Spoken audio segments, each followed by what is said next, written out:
Students, इस lecture में हम फंडामेंटल्स ऑफ इलेक्ट्रोमैग्नेटिक वेव्स को डिस्कस करेंगे, ऑफ ईएम वेव्स को डिस्कस करेंगे। मैक्सवेल इक्वेशंस के जरिए इलेक्ट्रोमैग्नेटिक वेव्स की एग्जिस्टेंस को प्रूव किया था और उनमें दो लॉ जो थे वो उसकी चार मैक्सवेल इक्वेशंस थी, जिनमें से दो लॉ जो थे वो एग्जैक्टली इलेक्ट्रोमैग्नेटिक वेव्स की एग्जिस्टेंस को प्रूव करते हैं, जिनमें पहला लॉ था फैराडे लॉ और दूसरा लॉ है एम्पेयर्स लॉ। फैराडे लॉ के मुताबिक हम इलेक्ट्रिक फील्ड प्रोड्यूस कर सकते हैं around a close path by changing magnetic flux.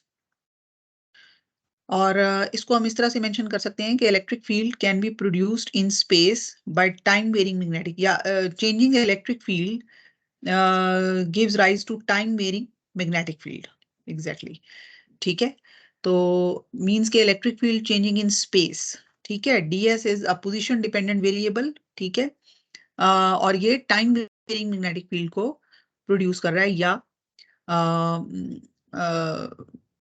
इसको हम इसी तरह से वाइस वर्सा एम्पेयर्स लॉ में एक्सप्लेन कर सकते हैं, ठीक है। एम्पेयर्स लॉ के मुताबिक बिल्कुल इसी तरह से जैसे कि फैराडे लॉ में इलेक्ट्रिक फील्ड प्रोड्यूस हो रहा है बाय चेंजिंग मैग्नेटिक फील्ड, ठीक है। तो इसी तरह से changing electric field should give rise to magnetic field, ठीक है। और एम्पेयर्स लॉ को हम इस तरह से लिख सकते हैं कि B dot ds can be produced,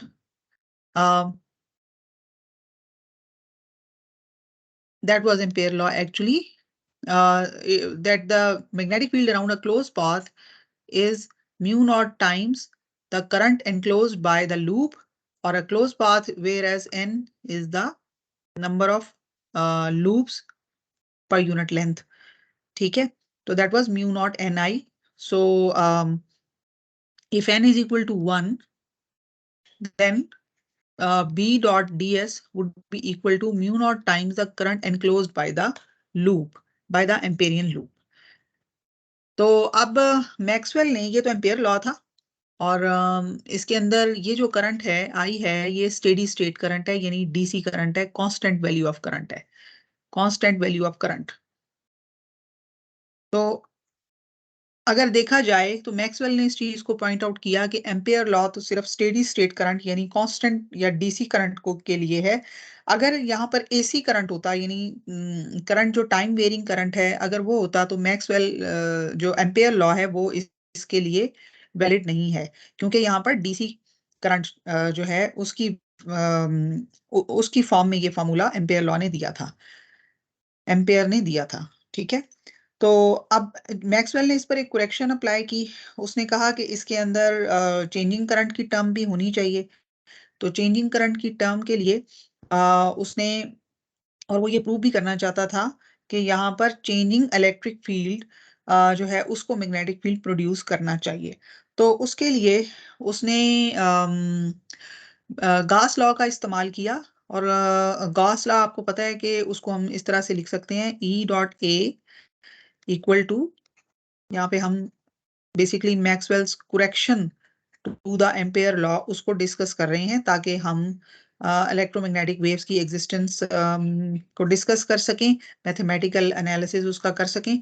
तो E डॉट ए यानी कि जो फ्लक्स है आपका, दैट इज इलेक्ट्रिक फ्लक्स, वो 1/epsilon naught times the current, the charge enclosed by the Gaussian surface, उस पर डिपेंड करता है, ठीक है। और अगर हम इसको according to Maxwell, if we differentiate it on both sides with respect to time, so we get this expression, and you know that dq by dt, that is equal to current. It is a time rate of flow of charge at some point that is equal to current. So it means कि हम इस equation को इस तरह लिख सकते हैं, d phi e by dt equal to 1/epsilon naught into I। तो यहाँ पर हम करंट को मैनिफेस्ट कर सकते हैं इन दिस इक्वेशन, जिसमें आप देख सकते हैं कि current is nothing but it is the rate of change of electric flux. Maxwell observed this value और उसने इसको डिस्प्लेसमेंट करंट का नाम दिया, और ये बेसिकली एसी करंट को रिप्रेजेंट करता है। ठीक है, तो अब मैक्सवेल इक्वेशन, जो एम्पियर लॉ था, एम्पियर लॉ की जो फॉर्म थी वो ये थी, mu naught times the current enclosed for n is equal to 1। ये स्टेडी स्टेट वैल्यू है। स्टेडी स्टेट यानी कि वो करंट जो टाइम के साथ कांस्टेंट रहता है, और इसके साथ उसने अल्टरनेटिंग करंट के लिए ये वाली टर्म ऐड की, which is mu naught D phi E by D T.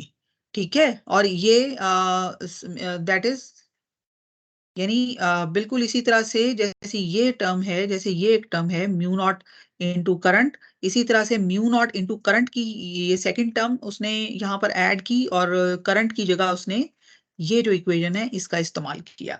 ठीक है, तो ये जो सेकंड टर्म थी ये मैक्सवेल करेक्शन थी, मैक्सवेल जो उसने एम्पियर लॉ में की थी, और इसके मुताबिक अब हम इस बात को क्लियरली देख सकते हैं कि जब भी चेंजिंग करंट होगा तो ये सेकंड टर्म जो है ये डोमिनेट करेगी, और इसमें हमें ये नजर आ रहा है कि चेंजिंग इलेक्ट्रिक फील्ड जो है वो मैग्नेटिक फील्ड को प्रोड्यूस करेगा, बिल्कुल उसी तरह से जैसे फैराडे लॉ में चेंजिंग इलेक्ट्रिक फील्ड या इलेक्ट्रिक फ्लक्स, जो चेंजिंग मैग्नेटिक फ्लक्स जो था वो इलेक्ट्रिक फील्ड को प्रोड्यूस कर रहा था, यहाँ पर changing electric flux magnetic field को प्रोड्यूस कर रहा है।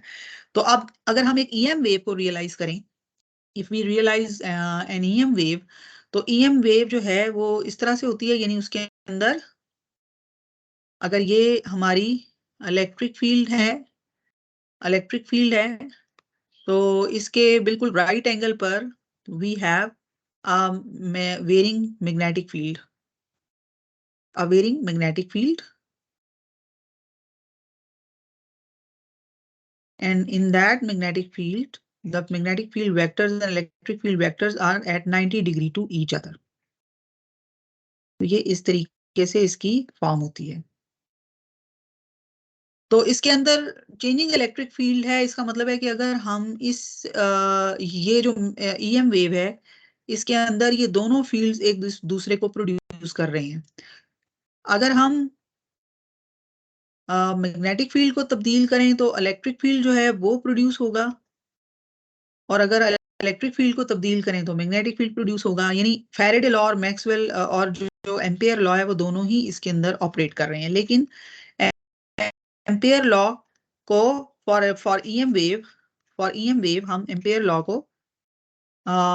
को हम इस तरह से लिखेंगे, यानी उसकी स्टेडी स्टेट वैल्यू जो टर्म है, यानी जो पहली टर्म है यहाँ पर, ये जो पहली टर्म है इसको हम निग्लेक्ट कर देंगे, और सिर्फ ईएम वेव के लिए सेकंड टर्म जिसमें टाइम वेरिंग इलेक्ट्रिक फील्ड है उसको हम सिर्फ कंसिडर करेंगे। तो इट मींस के B dot ds would be equal to mu naught epsilon naught d phi e by dt। तो अब हम इस इक्वेशन का इस्तेमाल करते हुए हम एग्जैक्टली वेव इक्वेशन को डिराइव करेंगे for EM wave. So wave equation for electromagnetic waves using Ampere's law।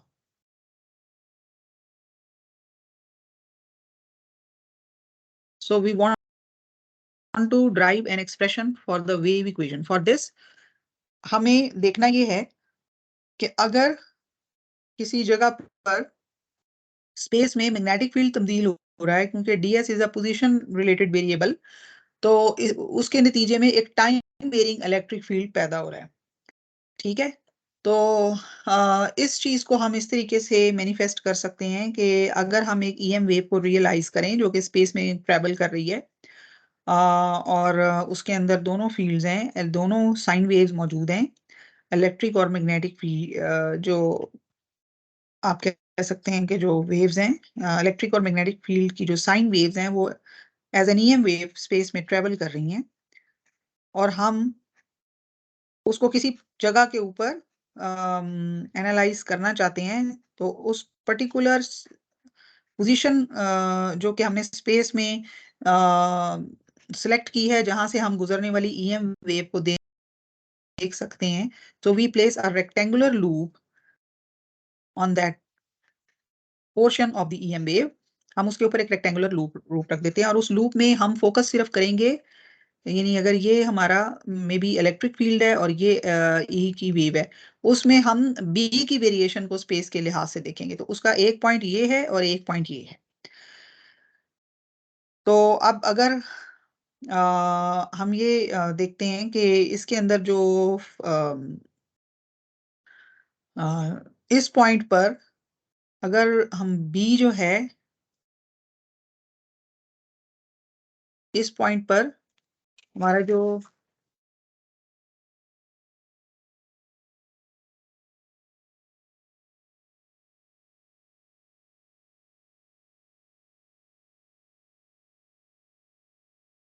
Work done है, यानी कि ये जो इंटीग्रल है बी डॉट डी एस, तो आप यूं कह सकते हैं कि एस को हम यहाँ पर एज कंसिडर कर रहे हैं। तो यहाँ पर अगर वेरिएशन जो थी वो यहाँ पर अगर फील्ड बी था, बी यानी इस फील्ड, इसको अगर हम कैलकुलेट करें एट लेफ्ट पॉइंट, तो that would be B H. ठीक है, एज डी एस के ऊपर जो है इंटीग्रेशन अप्लाई हुई और इसको ये इंटीग्रेट होने के बाद वी कॉल इट एच। तो इसी तरह से दिस इज बी एच। ठीक है, और यहाँ पर चूंकि वो इजाफी डिस्टेंस डी एच ट्रेवल कर चुका है, तो इस पॉइंट पर हम कह सकते हैं कि जो फील्ड था वो बी प्लस डी बी, यानी कि उसके अंदर कुछ इंक्रीमेंट आ चुकी थी और इस पॉइंट पर इंटीग्रल की वैल्यू होगी B plus D B into H. ठीक है, सो यानी कि इस रेक्टेंगल के जरिए हमने स्पेस के अंदर तब्दील होने वाले मैग्नेटिक फील्ड को देखा है। तो इसके लेफ्ट पॉइंट के ऊपर B dot D S integral की वैल्यू होगी बी एच, और इसके राइट पॉइंट के ऊपर मैग्नेटिक फील्ड तब्दील होकर उसमें कुछ इंक्रीमेंट हो चुकी है डी बी, और यहाँ पर जो हमारा यही इंटीग्रल होगा बी डॉट डी एस, इसकी वैल्यू होगी B plus D B into H. ठीक है, तो अब डेफिनेटली अगर हम ये इन initial final minus initial points, यानी कि इस इंटीग्रल को हम, यानी कि जो टोटल यहाँ पर B dot D S integral की वैल्यू होगी between these two points, that would be equal to final point minus initial point. तो अगर हम इसको सॉल्व करें तो it would be D B H minus B H, it would be cancelled out, और ये जो हमारा इंटीग्रल है B dot D S work done, यानी कि जो magnetic field around the close loop is equal to D B H. अब यहाँ पर जो फ्लक्स है, इलेक्ट्रिक फ्लक्स है, उसको भी हम डिफाइन कर लेते हैं। सो इलेक्ट्रिक फ्लक्स हमारा जो है दैट इज इक्वल टू ई, और आप यूं कह सकते हैं कि इसकी हाइट इंटू इस, ये जो रेक्टेंगुलर लूप है इसके अंदर से गुजरने वाला जो इलेक्ट्रिक फ्लक्स है वो ई डॉट ए होना चाहिए ना। तो एरिया इस रेक्टेंगुलर लूप का एच डी एक्स हम मार्क कर लेते हैं। ठीक है, एक इसकी विड्थ है और एक इसकी हाइट है। ठीक है, तो विड्थ अगर एच है और हाइट इसकी डी एक्स है, तो हम, या वाइस वर्सा, तो हम इसको इस तरह से ले लेते हैं ई एच डी एक्स। तो अब हमारे पास ये दो इक्वेशंस मौजूद हैं और हम ये साबित करना चाहते हैं कि varying magnetic field in space give rise to varying electric field in time. Varying magnetic field in space gives rise to varying electric field in time. तो अब इट मीन्स के बेसिकली हम इन दो इक्वेशंस का इस्तेमाल करेंगे और इसके अंदर हम इक्वेशन 2 को अगर टाइम के लिहाज से डिफरेंशिएट करें, टाइम के लिहाज से डिफरेंशिएट कर लें, differentiating equation 2 with respect to time, तो what we will get, is H D X, ये कांस्टेंट है, D E by D T, we can call it 3।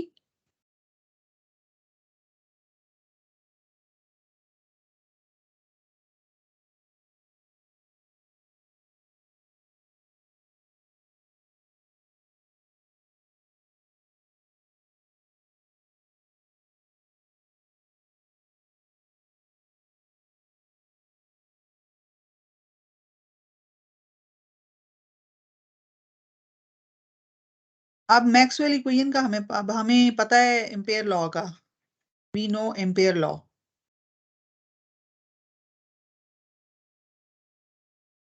Ampere law का मतलब है कि B dot D S equal to mu naught epsilon naught D phi E by D T.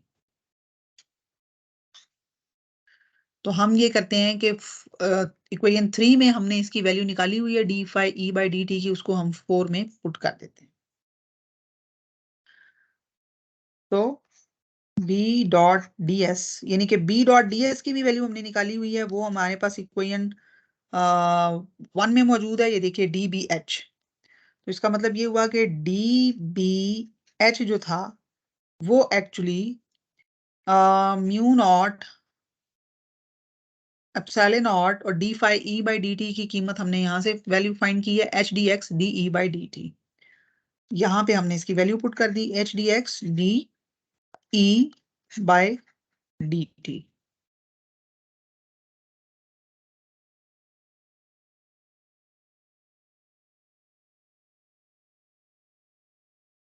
तो अब हम ये डी बी और डी एक्स को आपस में मिला देते हैं और एच को यहाँ पर हम कैंसिल कर देते हैं।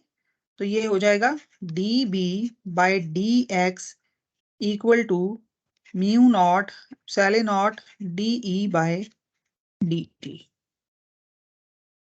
तो अब हम ये साबित कर रहे हैं कि हमने time varying, position varying, space varying magnetic field अगर होगा तो वो उसके नतीजे में टाइम वेरिंग इलेक्ट्रिक फील्ड पैदा होगा। तो आप देख सकते हैं कि इक्वेशन के एक साइड पर जो इसका डेरिवेटिव मौजूद है, पोजीशन डिपेंडेंट डेरिवेटिव मौजूद है डीबी का, और यहाँ पर टाइम डिपेंडेंट डेरिवेटिव मौजूद है इलेक्ट्रिक फील्ड का राइट साइड पर। तो ये हमारा जो हाइपोथेसिस था वो यहाँ पर हमने प्रूव कर दिया है। और अगर मैं इसको यानी पार्शियल डिफरेंशिएशन में कन्वर्ट करूं और माइनस साइन इसके साथ लगाऊं, जो कि यहाँ पर आएगा बाय डिफॉल्ट, माइनस साइन आना चाहिए। जब हम इसको सॉल्व कर रहे थे तो यहीं पर हमारे पास यहीं यहाँ पर माइनस साइन आना चाहिए इस जगह पर।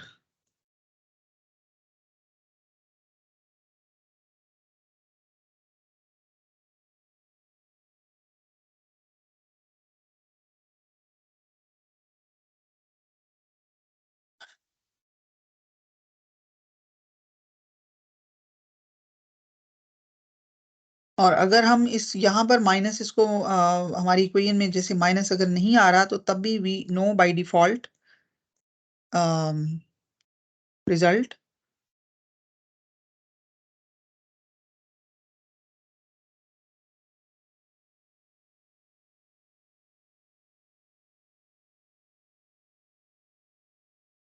के ये माइनस साइन यहाँ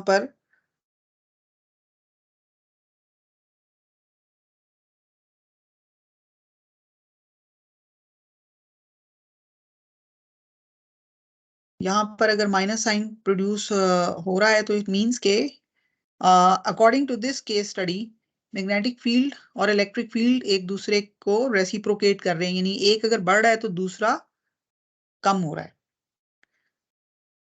तो ये बेसिकली फैराडे लॉ की इजम्पशन भी होती है कि चेंजिंग मैग्नेटिक फील्ड अगर होगा तो वो अपने कॉज को अपोज करेगा। ठीक है, तो ये माइनस साइन उस चीज की मैनिफेस्टेशन है। तो हमारी कैलकुलेशन में ऐसा सच ये राइज नहीं हुआ, लेकिन ये यहाँ पर मौजूद है अकॉर्डिंग टू द लिटरेचर, और इसका मतलब ये है कि ये दोनों एक दूसरे के उलट हैं, वेरिएशन इनमें आ रही है, एक बढ़ रहा है तो दूसरा कम हो रहा है। ठीक है, और इसको हम फैराडे लॉ से अंडरस्टैंड कर सकते हैं कि बेसिकली ये अपने कॉज को अपोज करता है। ठीक है, तो हम जस्ट इसका मैग्नीट्यूड भी कंसिडर कर सकते हैं। अगर हम इस इक्वेशन को फर्दर सॉल्व करें, suppose this is our master equation, this is our wave equation. हमने पता है कि हमने बी को डिफाइन किया हुआ है एज जो बी की जो साइनसॉइडल वेव है वो डिफाइन है इस फंक्शन से साइन के एक्स माइनस ओमेगा टी। इसी तरह से ई जो है वो है ई एम साइन के एक्स माइनस ओमेगा टी, ये हम पिछले लेक्चर्स में पढ़ चुके हैं। तो इसमें आपको पता है कि bm is the amplitude of the wave, maximum amplitude of the wave, and em is the maximum amplitude of the electric wave, electric field wave। तो अब हम ये जो हमारी मास्टर इक्वेशन है इसमें हमने b को x के लिहाज से डिफरेंशिएट करना है और e को टाइम के लिहाज से डिफरेंशिएट करना है। तो if we differentiate one with respect to x, और पार्शियल डेरिवेटिव हम क्यों ले रहे हैं ये आपको पता है। आपको पता है साइन की जो डिफरेंशिएशन है वो कॉज होती है, और यहाँ पर के एक्स माइनस ओमेगा टी में के एक्स वाली टर्म को डिफरेंशिएट करेंगे तो के आ जाएगा, ओमेगा टी 0 हो जाएगा विद रिस्पेक्ट टू एक्स, और हमारे पास आ जाएगा कॉज के एक्स माइनस ओमेगा टी। तो पार्शियल डिफरेंशिएशन हम लेते हैं ये साबित करने के लिए कि ये 3 डायमेंशनल वेक्टर्स हैं, और ये 3 डायमेंशंस में, तीनों डायमेंशन में वेरी कर रहे हैं, लेकिन हम सिर्फ 1 डायमेंशन कंसिडर कर रहे हैं, यानी एक्स डायरेक्शन में इसको सिर्फ ले रहे हैं। इसी तरह से इसका कुछ हिस्सा वाई में और कुछ हिस्सा जेड में है। तो हमने फाइनली इसको पार्शियल डिफरेंशिएशन में कन्वर्ट कर दिया to show that it is a 3 dimensional variable. Electromagnetic wave is varying in 3 dimensions, और उसमें से हम सिर्फ एक डायमेंशन को ले रहे हैं। तो ये हमारी जो है ये हो गई करली बी बाय करली एक्स की रिलेशनशिप हो गई। इसी तरह से हम अगर ई वाली इक्वेशन यानी कि जो डिफरेंशिएट, ये तो हमने वन को डिफरेंशिएट किया है ना, differentiate one with respect to X. अब हम डिफरेंशिएट टू जो हमने सेकंड ली है इलेक्ट्रिक फील्ड की जो इक्वेशन ली है उसको हम differentiate two with respect to time. तो हम उसको टाइम के लिहाज से पार्शियली डिफरेंशिएट कर लेते हैं, तो उसमें हमें ये वाली टर्म का डेरिवेटिव मिलेगा और ये 0 हो जाएगी। तो it would be minus omega E M cos, और ये minus into minus can be made positive cos K X minus omega T.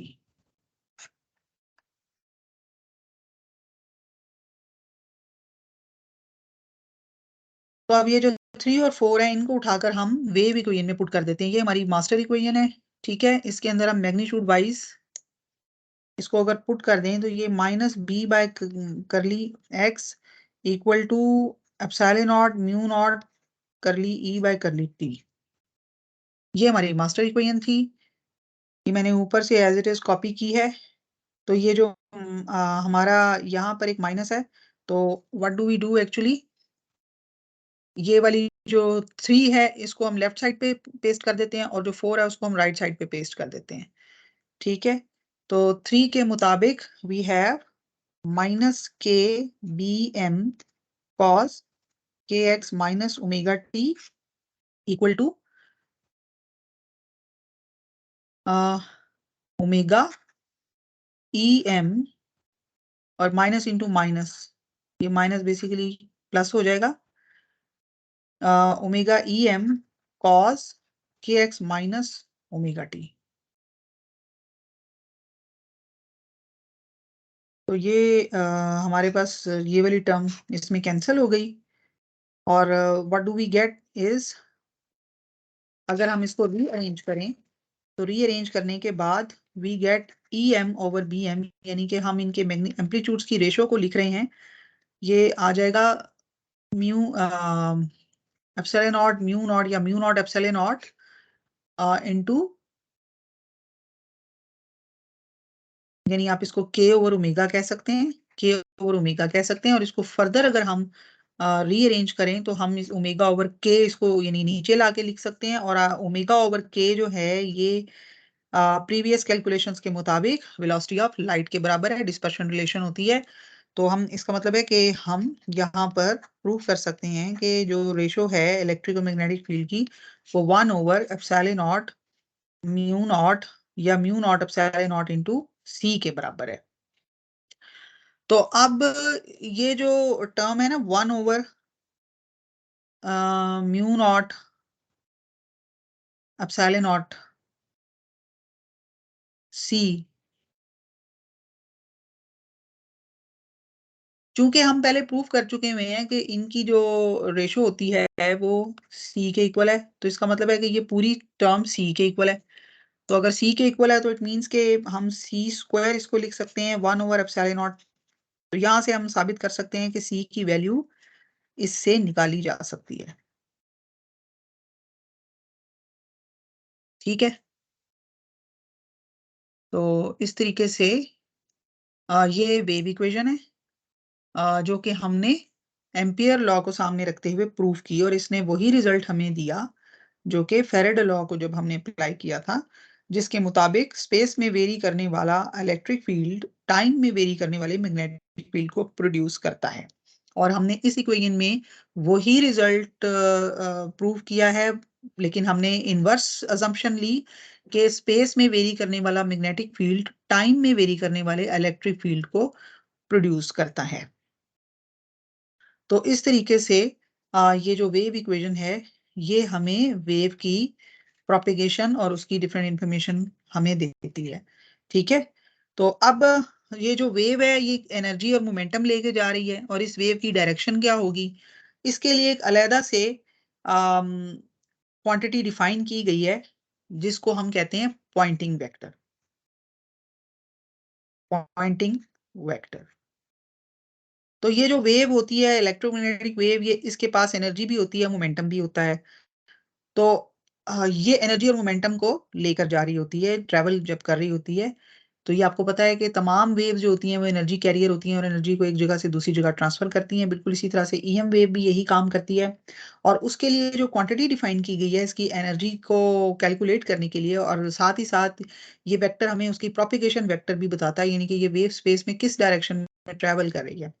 तो ये इंफॉर्मेशन हमें पॉइंटिंग वेक्टर देता है। तो पॉइंटिंग वेक्टर जो है वो हमें वो बेसिकली हमें दो चीजों के बारे में बताता है। पॉइंटिंग वेक्टर को अगर हम डिफाइन करें तो इसको एस से डिफाइन किया गया है, और ये जिसने इसको यानी कि सजेस्ट किया था, और उसके नाम पर इसका नाम है पॉइंटिंग वेक्टर।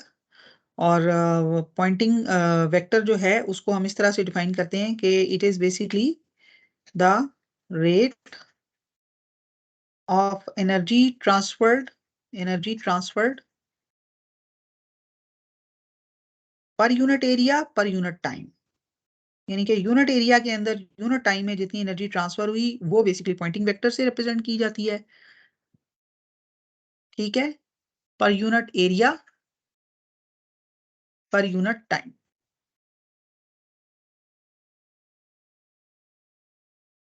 और इस वेक्टर की इसका मतलब है कि मैथमेटिकल एक्सप्रेशन किस तरह होगी। एक तो हम इसको इस तरह डिफाइन करते हैं, it is the cross product.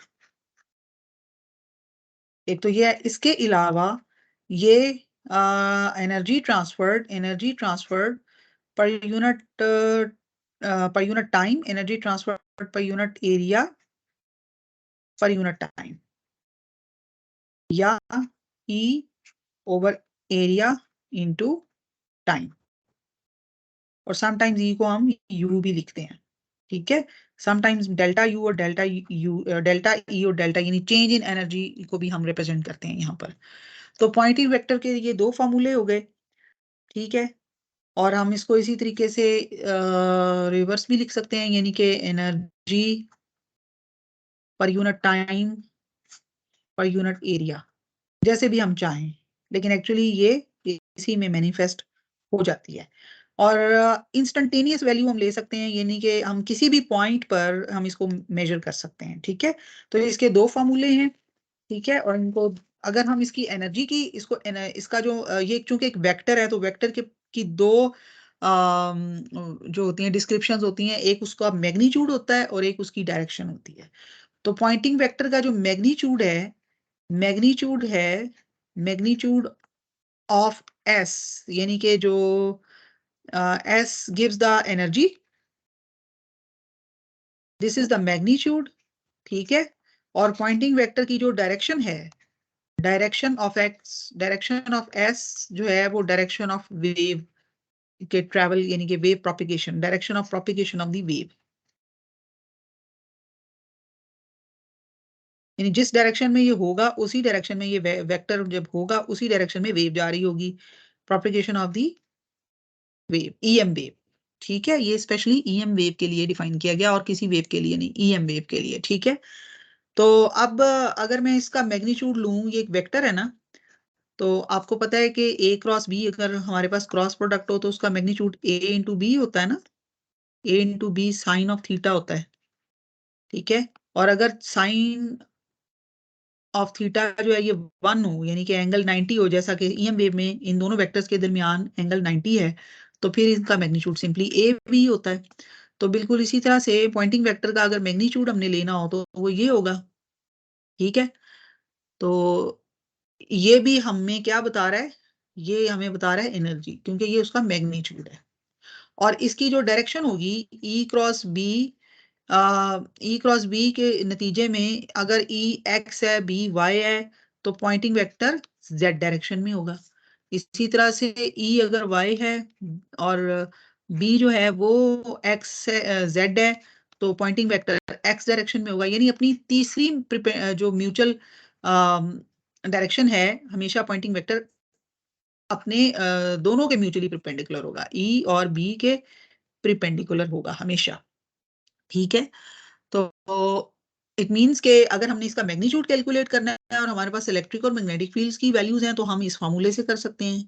और अगर हमें इसकी एनर्जी वगैरह दी हुई है, टाइम और एरिया दिया हुआ है, तो फिर हम इस फार्मूले से कर सकते हैं। तो ये दोनों फार्मूले जो हैं ये मैग्नीट्यूड निकालने के काम आते हैं और ये पॉइंटिंग वेक्टर की मैनिफेस्टेशंस हैं।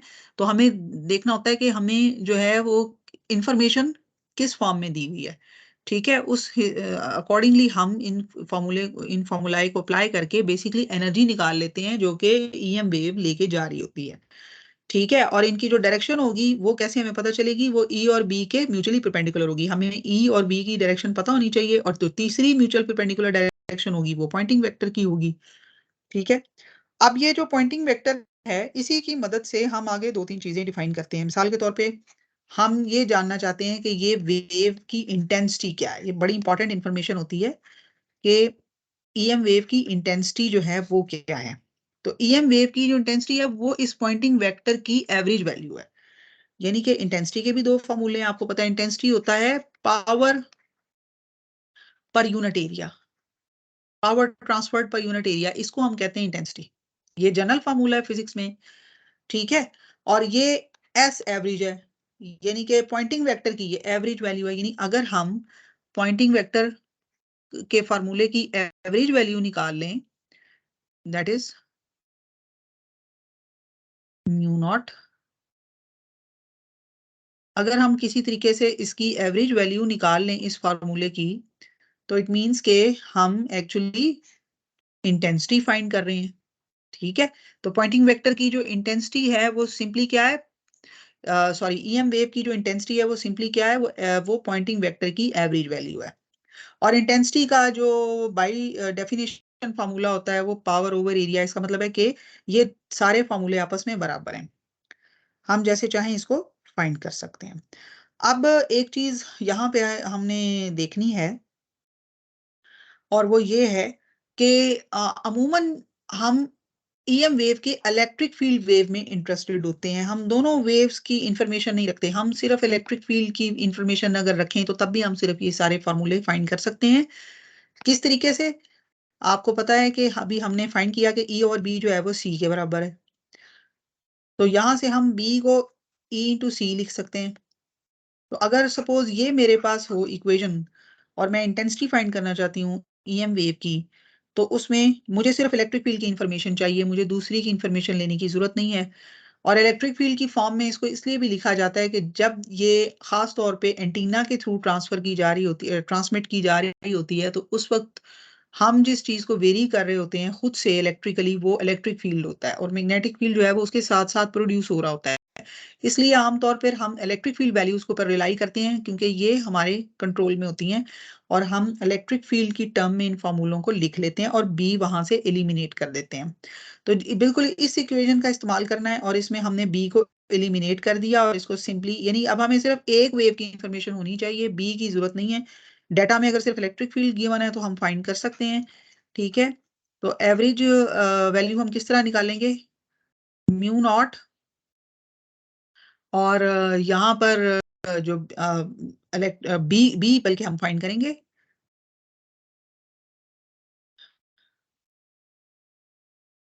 इट इज, इस इक्वेशन को अगर हम देखें तो बी होगा ई ओवर सी के बराबर। ठीक है, तो यहाँ पर ई, और इसकी जगह हम इसकी ये वैल्यू पुट कर देते हैं। तो अब हमारे पास इसकी एक नई वैल्यू, एक नया फार्मूला आ जाएगा, जिसमें नीचे सी से हम डिवाइड कर देंगे और ऊपर हमारे पास आ जाएगा ई स्क्वायर। और एवरेज वैल्यू है तो बेसिकली हम इसको ले लेंगे, इसकी एवरेज वैल्यू कैलकुलेट कर लेंगे। ठीक है, E square is a sine wave, और आपको पता है कि अल्टरनेटिंग करंट की एवरेज वैल्यू क्या होती है, उसकी रूट मीन स्क्वायर वैल्यू। तो इसका मतलब है कि हम एफ से एवरेज को मजीद हम तब्दील कर लेते हैं। एक तो हम यहाँ पर इसका फार्मूला लिख सकते हैं, जो कि आ, इसको हमने इसकी मैथमेटिकल एक्सप्रेशन साइन वेव की शक्ल में लिखी हुई है, और वो ये हो जाएगी के एक्स माइनस ओमेगा टी, हम इसको इस तरह लिख सकते हैं।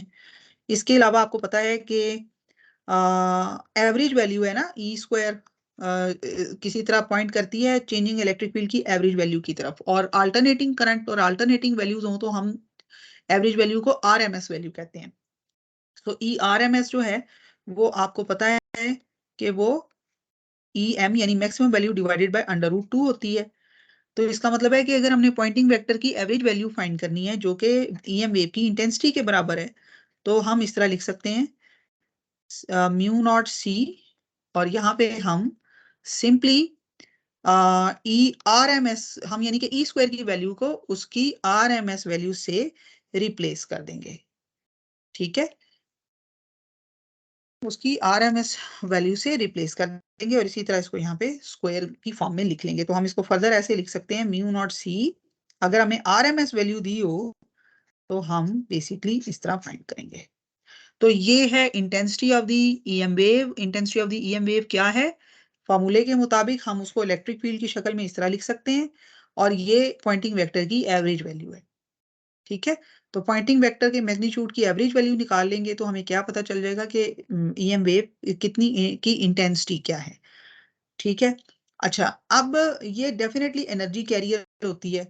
तो एक चीज बड़ी क्लियर है कि ईएम वेव जो एनर्जी लेके जाती है, अपने साथ कैरी करके जो एनर्जी लेके जा रही होती है, वो एनर्जी इलेक्ट्रिक और मैग्नेटिक फील्ड की दोनों में सेम एनर्जी होती है। ये नहीं है कि एक में ज्यादा और एक में कम हो, यानी एक फील्ड ज्यादा एनर्जी लेके जा रहा है और दूसरी फील्ड कम एनर्जी लेके जा रहा है, नहीं।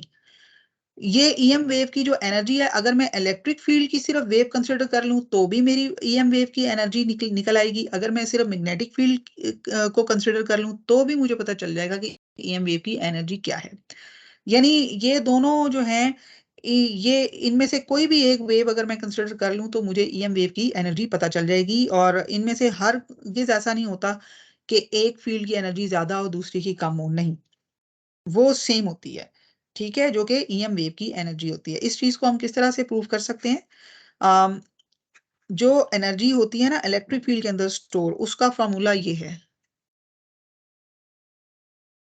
ठीक है, this is the energy stored in electric field, stored in electric field. तो अब आपको पता है कि E किसके बराबर है, E ओवर बी बराबर है C के, और कॉरस्पॉन्डिंगली E जो है वो B इंटू सी के बराबर है, और E स्क्वायर किसके बराबर होगा, B स्क्वायर C स्क्वायर के। तो अब ये जो म्यू इंटू ई है, इसको मैं अगर इधर यहाँ पुट कर दूं तो ये हो जाएगा C स्क्वायर B स्क्वायर।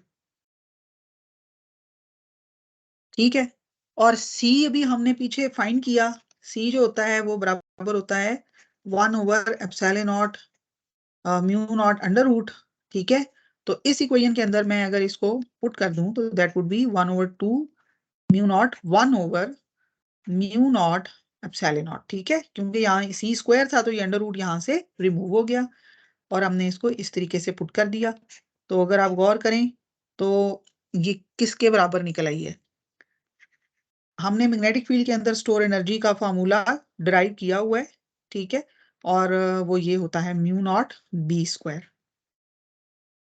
तो इसका मतलब है कि ये आपस में,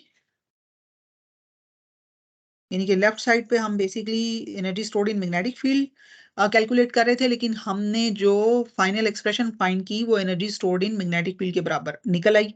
तो इसका मतलब है कि एनर्जी सेम है दोनों की। तो इट मींस के both waves carry same energy and that is the energy of the EM wave. ठीक है, तो ये हमने इसको प्रूव कर दिया। अब एक और बड़ी ही इंपॉर्टेंट इंफॉर्मेशन ये है कि ये इंटेंसिटी, जब सपोज यहाँ ये एंटीना है और एंटीना से ये ईएम वेव बिल्कुल इसी तरह से एंटीना के चारों तरफ ये निकल रही है। अब डेफिनेटली अपनी सोर्स से जैसे जैसे दूर मूव करेगी तो इसकी इंटेंसिटी कम होती चली जाएगी। इट मींस कि हमें ये देखना है कि ये कहाँ पर जाकर खत्म हो जाएगी, यानी इसकी रेंज क्या है दूसरे लफ्जों में। तो हम इसको फिजिकली इस तरीके से एनालाइज करते हैं that we see the variation of intensity with distance. यानी हमने देखना है कि वो जो पॉइंटिंग वेक्टर था जिसका मैग्नीट्यूड एनर्जी इंटेंसिटी के बराबर था एवरेज वैल्यूज की, वो डिस्टेंस के साथ किस तरह कम ज्यादा हो रही है। ठीक है, तो अगर हम इसकी इंटेंसिटी को ऑब्जर्व करें बेसिकली, तो हम ये कर सकते हैं कि हम ना एक इमेजिनरी स्फीयर इसके ऊपर अज्यूम करेंगे। अब मैंने ये स्फीयर का 2 डायमेंशनल व्यू आपको दिखा रही हूँ। ठीक है, और आपको पता है कि जो एरिया ऑफ द स्फीयर होता है, एरिया ऑफ द स्फीयर वो किसके बराबर होता है? 4πr²। तो हमने किया क्या कि हमने एक सोर्स अज्यूम की जिससे ईएम वेव निकल रही है और वो चारों तरफ फैल रही है, और हमने क्या किया कि उस पर एक इमेजिनरी स्फीयर अज्यूम कर लिया और हमने कहा कि इस स्फीयर में से कितनी इंटेंसिटी गुजर रही है। ठीक है, और डेफिनेटली स्फीयर के रेडियस से उसकी रेंज हमें पता चल जाएगी कि कितनी दूर तक हम देखना चाह रहे हैं। तो इट मींस के इंटेंसिटी जो होगी that would be equal to power over area. ठीक है, ये फॉर्मूला होता है इसका।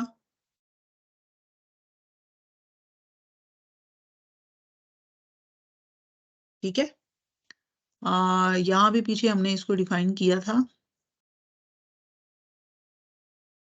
हाँ देखिए, पावर ओवर एरिया। ठीक है, power transferred per unit area, इसको हम इंटेंसिटी कहते हैं। ठीक है, तो ये बेसिक फिजिक्स का फॉर्मूला है। हमने किया क्या कि हमने एक एंटीना सोर्स ली जिस रेट हो रही थी और हमने एक इमेजिनरी स्फीयर उसके ऊपर रख दिया और हमने देखा कि स्फीयर में से कितनी इंटेंसिटी गुजर रही है। तो स्फीयर के रेडियस पे डिपेंड करेगा कि वो कितना दूर है सोर्स से, कितना बड़ा है। तो फिर हम इसको simply power divided by 4πr², हम इसको अज्यूम कर सकते हैं। ठीक है, तो अगर हमने इसकी इंटेंसिटी की वेरिएशन देखनी है डिस्टेंस के साथ तो फिर हम इस फॉर्मूले को कंसिडर करेंगे। तो हमें पावर पता होनी चाहिए कि कितनी पावर वो ईएम वेव लेके जा रही है। ठीक है, और पावर आपको पता है क्या होता है? Power is energy per unit rate of doing work पर यूनिट टाइम। ठीक है, तो एनर्जी फाइंड करेंगे तो हम टाइम से डिवाइड करेंगे तो हमें पावर मिल जाएगी। ठीक है, और वो वॉट्स में ही होती है। ठीक है, तो ये इंटेंसिटी की वेरिएशन हम P ओवर 4πr² फॉर्मूले से इसको कैलकुलेट कर सकते हैं। अब एक बहुत ही और इंटरेस्टिंग और इंपॉर्टेंट इंफॉर्मेशन होती है ईएम वेव के से related, that is the radiation pressure. ये ईएम वेव अपने रास्ते में जिस भी चीज से टकराती है ये उसके ऊपर प्रेशर अप्लाई करती है उसको उसको ठीक है, अब इसको हम कहते हैं रेडिएशन प्रेशर। ये जब भी शाइन करती है किसी चीज के ऊपर, स्ट्राइक कर जाएगी उसके साथ या उसके साथ किसी भी तरीके से इंटरेक्ट करेगी, रास्ते में इसके कोई भी ऑब्जेक्ट आ गया है, कोई ऑब्स्टेकल आ गया है, तो ये उसको एनर्जी ट्रांसफर कर देगी। जब ये एनर्जी उसको ट्रांसफर करेगी तो अब होगा क्या, यानी कि अगर यहाँ पर एक ईएम वेव है और उसके रास्ते में कोई ऑब्जेक्ट आ गया है तो ये कुलियन हो गया यहाँ पर। तो जैसे ही कुलियन होगा ये अपनी एनर्जी ट्रांसफर करेगी, और इस ऑब्जेक्ट की पहले से अगर कोई एनर्जी थी तो उसकी एनर्जी में तब्दीली आ जाएगी कुलियन के नतीजे में, और उसका जो मोमेंटम है वो भी तब्दील हो जाएगा। सो इट मीन्स के रेडिएशन प्रेशर क्या है? Basically it is basically the pressure transferred, ठीक है, टू द ऑब्जेक्ट। जब ये किसी के साथ स्ट्राइक कर जाती है, इसका रेडिएशन मैटर इंटरेक्शन हो जाता है, और नतीजे में ये क्या करती है कि ये उस ऑब्जेक्ट की एनर्जी भी तब्दील कर देगी और उसका मोमेंटम भी तब्दील कर देगी, ठीक है। तो जिस अमाउंट से ये तब्दील करेगी उसको हम कहते हैं रेडिएशन प्रेशर। इसकी मैथमेटिकल यानी कि फाइंड करने के लिए हम बेसिकली रेडिए, आपको पता है कि ये जो ईएम वेव है ये एक वेलोसिटी ऑफ लाइट से ट्रेवल करती है, और जो भी चीज वेलोसिटी ऑफ लाइट से ट्रेवल करती है उसकी relativistic energy is equal to mc² होती है।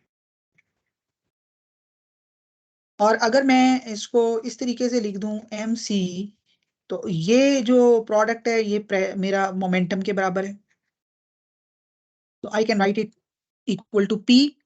तो यहां से मैं एनर्जी और मोमेंटम की एक और इक्वेशन लिख सकती हूँ, वो ये हो गई। तो अब radiation pressure is actually the rate of change in momentum of the object जिससे वेव टकरा रही है, वेव जो है स्ट्राइक कर रही है, ठीक है। तो अब डेफिनेटली मैं put E equal to u, और मैं चूंकि चेंज इन एनर्जी और चेंज इन मोमेंटम को देख रही हूं तो I can write it delta E equal to delta you, और correspondingly change in momentum calculate होगा, ठीक है। तो इस इक्वेशन के अंदर मैं ये तब्दीलियां कर देती हूँ। तो यहां से मेरा जो चेंज इन मोमेंटम है वो एक्चुअली डेल्टा यू बाय सी के बराबर होगा। तो इट मीन्स कि जब कोई रेडिएशन आकर किसी चीज से टकरा जाएगी तो वो उसके मोमेंटम में ये वाली तब्दीली लेके आएगी, और ये जो इक्वेशन है इसका आंसर हमारा हम इसको basically what we are trying to measure is the radiation pressure, ठीक है। तो अभी हम प्रेशर की जो फाइनल एक्सप्रेशन है उसको फाइंड करेंगे। यहाँ पर हमने सिर्फ चेंज इन मोमेंटम को देखा है, ठीक है। तो ये उसके अंदर एब्जॉर्ब हो सकती है, अगर ये एब्जॉर्ब हुई है तो ये हमारे पास चेंज इन मोमेंटम ये होगा। बाज़ औक़ात ये होता है कि ये रेडिएशन टकरा के वापस रिफ्लेक्ट हो जाती है। तो अगर ये वापस रिफ्लेक्ट हुई है तो उस सूरत में ये इसका जो चेंज इन मोमेंटम है वो डबल कंसिडर होगा, ठीक है। तो ये कंप्लीट एब्जॉर्प्शन की सिचुएशन है, यानी कि एब्जॉर्ब हो गई है ईएम वेव उसके अंदर, और अगर वो रिफ्लेक्ट बैक हुई है तो ये डबल हो जाएगा, ठीक है, कंप्लीट रिफ्लेक्शन। और चूंकि आपको पता है कि जब कोई रेडिएशन जो है वो किसी ऑब्जेक्ट से स्ट्राइक करती है, जैसे लाइट किसी चीज पर फॉल करती है, तो ना तो वो मुकम्मल तौर पे एब्जॉर्ब होती है ना मुकम्मल तौर पे रिफ्लेक्ट होती है, उसका कुछ हिस्सा एब्जॉर्ब हो जाता है और कुछ हिस्सा उसका रिफ्लेक्ट हो जाता है। उस सूरत में डेफिनेटली ऑब्जेक्ट का जो चेंज इन मोमेंटम होगा वो इन दोनों वैल्यूज के दरमियान होगा, यानी कि the change in momentum, the value of delta P for a real object जिसके अंदर किसी हद तक एब्जॉर्प्शन होती है और किसी हद तक रिफ्लेक्शन, यानी पार्शियल एब्जॉर्प्शन और पार्शियल रिफ्लेक्शन, तो will be between will be between delta U by delta c and, यानी कि मैक्सिमम और मिनिमम के दरमियान कहीं पे उसकी चेंज इन मोमेंटम लाई करता होगा, यानी जो रेडिएशन प्रेशर की वैल्यू है वो इन दोनों के दरमियान डिपेंड करती होगी, ठीक है। अब आपको पता है कि it carries a force. Pressure actually क्या होता है? It is force per unit area, ठीक है। तो अब हमने कैलकुलेट किया change in momentum, change in momentum जो कि delta U by delta c के बराबर है। जब रेडिएशन ने प्रेशर अप्लाई किया ऑब्जेक्ट के ऊपर तो सबसे पहले क्या फॉर्म हुआ? उसका मोमेंटम तब्दील हो गया, ठीक है। तो अब आपको पता है कि फोर्स जो है वो rate of change of momentum के बराबर होती है, ठीक है। और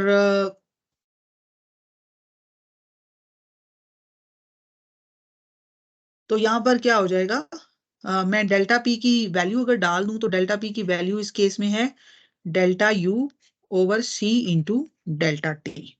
ठीक है, अब इंटेंसिटी का फॉर्मूला कंसिडर करते हैं, which is power over area, यानी कि एनर्जी,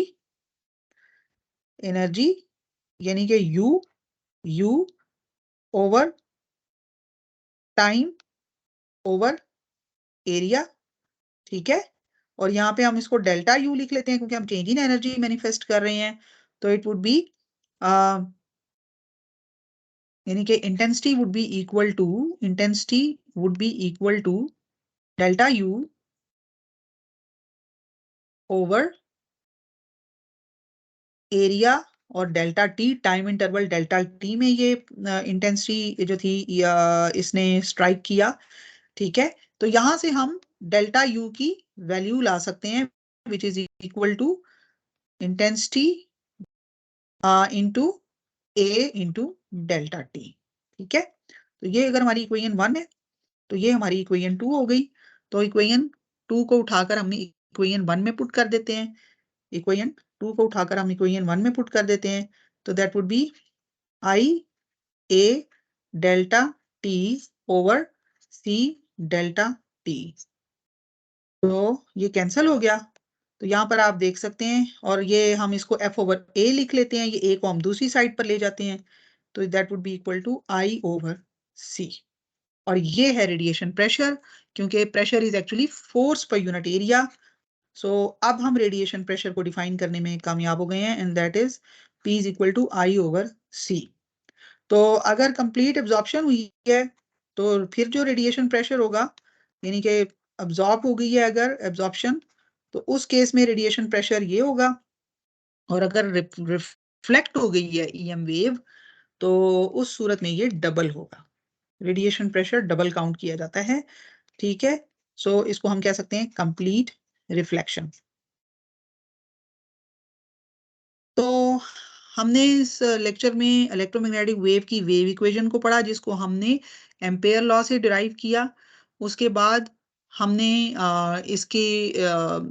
इसकी एनर्जी ट्रांसपोर्ट को देखा, जिसको हमने एक पॉइंटिंग वेक्टर की मदद से डिफाइन किया। पॉइंटिंग वेक्टर एक वेक्टर होता है जिसकी एनर्जी जिसका जो मैग्नीट्यूड है वो एनर्जी ट्रांसपोर्ट बताता है कि कितनी ट्रांसफर हुई है पर unit area per unit time, और उसका जो डायरेक्शन है वो म्यूचुअल परपेंडिकुलर होता है इलेक्ट्रिक फील्ड और मैग्नेटिक फील्ड की डायरेक्शन से, और वो वेव की प्रोपिगेशन को बताता है। इसी तरह से एवरेज वैल्यूज की जो है वो हमें इंटेंसिटी के बारे में बताती है। और इसी तरह से हम इंटेंसिटी की जो जो इंटेंसिटी है उसको हम टोटली इलेक्ट्रिक फील्ड की शक्ल में यानी कि इलेक्ट्रिक फील्ड की फॉर्म में मैथमेटिकली एनालाइज कर सकते हैं। इसके अलावा हमने देखा कि वो इंटेंसिटी डिस्टेंस के साथ कैसे वेरी करती है। ठीक है, उसको हम एक स्फीयर की एरिया से अगर डिवाइड कर देंगे तो वहां से हम कैलकुलेट कर सकते हैं कि इसकी जो वेव की जो इंटेंसिटी है वो स्पेस में कहाँ तक किस तरह से वो डिक्रीज कर रही है जैसे जैसे हम सोर्स से दूर जा रहे हैं। उसके अलावा हमने देखा कि रेडिएशन प्रेशर क्या होता है। रेडिएशन प्रेशर वो प्रेशर है जो जब ईएम वेव किसी बॉडी से स्ट्राइक करती है तो वो उसको अपना वो प्रेशर उसको एक्सपीरियंस करती है वो ऑब्जेक्ट, और उसके नतीजे में उसका मोमेंटम तब्दील हो जाता है, और फिर हमने प्रेशर की जो है वो एक्सप्रेशन फाइंड की। तो इस तरह से ये सारी इलेक्ट्रोमैग्नेटिक वेव्स की जो कुछ फंडामेंटल्स थी जो हमने यहाँ पर डिस्कस की हैं।